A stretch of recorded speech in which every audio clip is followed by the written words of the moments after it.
j'ai toujours dit la vérité de ce que je croyais aux citoyens. Et toujours soutenu des candidats qui ont dit la vérité aux électeurs. Ne me demandez pas d'avoir dit la vérité. Non, mais parce qu'on va se dire pourquoi aujourd'hui François Bayrou devient un parangon de la vertu et de la vérité en politique après 40 ans de vie politique. Faites attention à ce que vous dites. Non, mais je ne suis pas un parangon de rien. Mais j'ai soutenu Barre, dont j'ai été un bras droit, parce qu'il disait la vérité.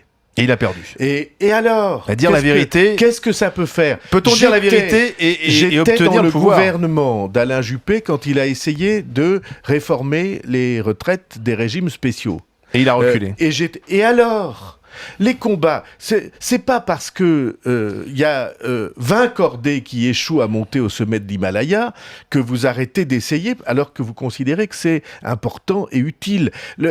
L'idée que ces combats difficiles, il faudrait y renoncer parce qu'ils sont difficiles et parce qu'il arrive en effet qu'on perde des batailles sur le sentier de cette guerre, c'est une idée absurde et que moi en tout cas je récuse. Mais pourquoi seriez-vous le meilleur pour le mener aujourd'hui? Je ne vous ai pas dit que j'étais le meilleur. Pose la question. Je vous ai puisque pas vous dit le menez, le meilleur. Je vous dis que ce combat, je suis assez souvent le seul à le mener.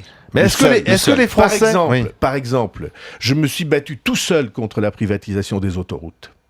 Parce que je considérais que c'était une mauvaise affaire pour le pays. Je me suis battu tout seul sur l'affaire Tapie, parce que je pensais, non pas à cause de Bernard Tapie, il fait ce qu'il...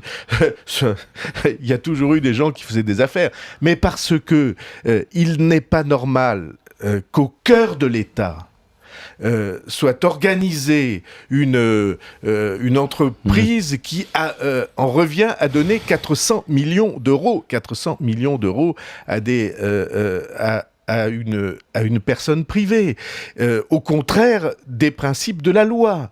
Et donc tout ça, oui, j'ai mené ces combats, et j'ai mené ces combats souvent tout seul. Et je suis fier de l'avoir fait. Alors je suis pas un donneur de leçons de morale, je suis pas un moraliste, je suis pas un parangon de quoi que ce soit, et surtout pas de vertu. Je vous dis simplement ceci, et qui est précisément le cœur de mon livre.